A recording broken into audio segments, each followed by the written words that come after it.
उत्तर प्रदेश में एक खाली बिल्डिंग और उसके अंदर एक छोटा सा कमरा, नंबर 17। आज तक कोई भी उसका दरवाजा खोलने की हिम्मत नहीं करता, क्योंकि वहां कुछ ऐसा हुआ था जिसे पुलिस भी पूरी तरह से समझा नहीं पाई।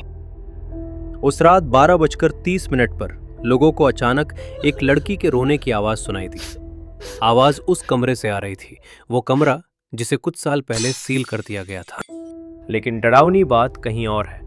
जिस दिन पुलिस ने घर को सील किया, उसी दिन अंदर से एक लड़की को बचाया गया, जिंदा, लेकिन उसकी आंखें टूटी हुई थी। और जब उससे पूछा गया अंदर कैसा है, उसने धीरे से कहा, मैं अकेला नहीं था, कोई मुझे देख रहा था। और यहीं से शुरू होती है मकान नंबर 17 की काली सच्चाई, जिसे आज तक कोई पूरी तरह समझ नहीं पाया। शीर्षक: उत्तर प्रदेश का मकान नंबर 17, वो लड़की जो जिंदा वापस आ गई। उत्तर प्रदेश के एक पुराने पुलिस स्टेशन के पीछे एक घर है, नंबर 17।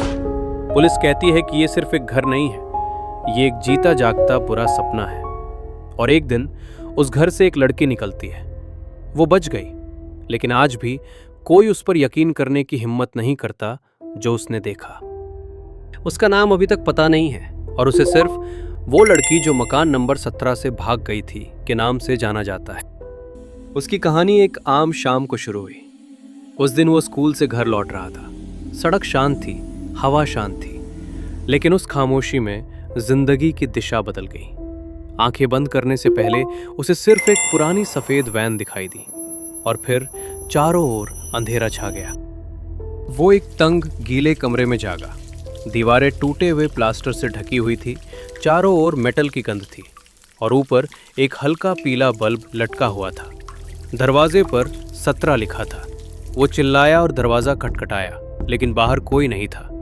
असल में बहुत बाद में उसे ध्यान आया, कोई उसे दूर से चुपके से देख रहा था। भले ही वो देख नहीं सकता था, लेकिन वो महसूस कर सकता था। कमरा सिर्फ उसे रखने के लिए नहीं बना था, बल्कि कुछ छिपाने के लिए भी।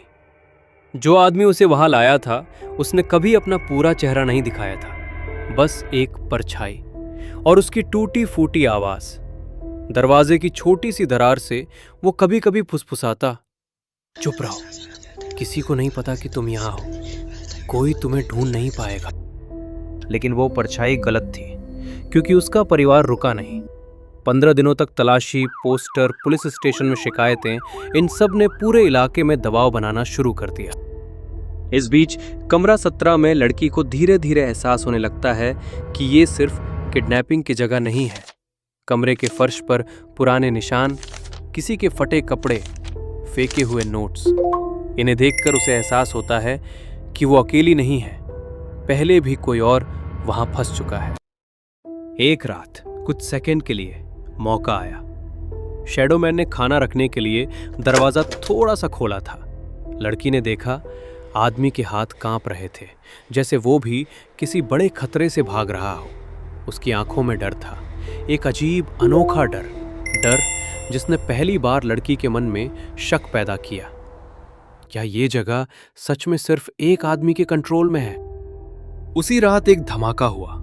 खिड़की से हल्की आवाज आई, फिर दूर से पुलिस सायरन की आवाज आई। शैडोमैन घर से बाहर भागा। लड़की ने मौका देखकर दरवाजा खटखटाना शुरू कर दिया, लेकिन दरवाजा नहीं खुला। लेकिन सायरन जितना पास आता गया, दरवाजा उतना ही हिलता गया। ऐसा लगा जैसे कमरा 17 का दरवाजा मदद के लिए सिग्नल पर रिस्पॉन्ड कर रहा। अचानक एक जोरदार आवाज हुई। पुलिस वाले ने दरवाजा खोला। लड़की को रोशनी दिखी, उसे ताजी हवा मिली। बाहर खड़े अफसर ने उसे गले लगाया और कहा, तुम सुरक्षित हो और कुछ नहीं कहना है। लेकिन कहानी यहीं खत्म नहीं होती। जब पुलिस ने पूरी बिल्डिंग की तलाशी ली, तो उन्हें पता चला कि लड़की को बंधक बनाने वाली परछाई अकेली नहीं थी। बिल्डिंग की छत और फर्श पर छिपी हुई जगहों पर कई और यादगार चीजें मिली और कुछ डॉक्यूमेंट्स जो उत्तर प्रदेश की कई लापता लड़कियों से मेल खाते थे। कई लोगों का मानना है कि इस घटना के पीछे एक बड़ा नेटवर्क था। वे कौन थे? उनका मकसद क्या था? कमरा 17 का इस्तेमाल क्यों किया गया? इस सवाल का पूरा जवाब अभी भी पता नहीं है। और वो शैडो मैन? वो कभी पकड़ा नहीं गया। जैसे कोई साया रात के अंधेरे में गायब हो जाता है, लड़की अभी भी जिंदा है। वो बहुत कम बोलती है, लेकिन जब भी कोई पुलिस वाला उससे पूछता है, तुमने उस कमरे में आखिरी चीज क्या देखी थी, वो सिर्फ एक जवाब देता है, मैं कभी अकेला नहीं था। और वो एक वाक्य आज भी जांच को परेशान करता है। वो कमरा नंबर 17 से बाहर आया था, है ना? लेकिन क्या वो साया जिसने उसे बंदी बनाया था सच में इंसान था, या उस कमरे के पीछे कोई और भी काला खिलाड़ी है? कमरा नंबर 17, वो कमरा अभी भी बंद है, लेकिन कहते हैं देर रात उस दरवाजे के अंदर से कभी-कभी एक धीमी आवाज सुनाई देती है, किसी ऐसे व्यक्ति की जो अभी भी इंतजार कर रहा है अपनी कहानी सुनने के लिए।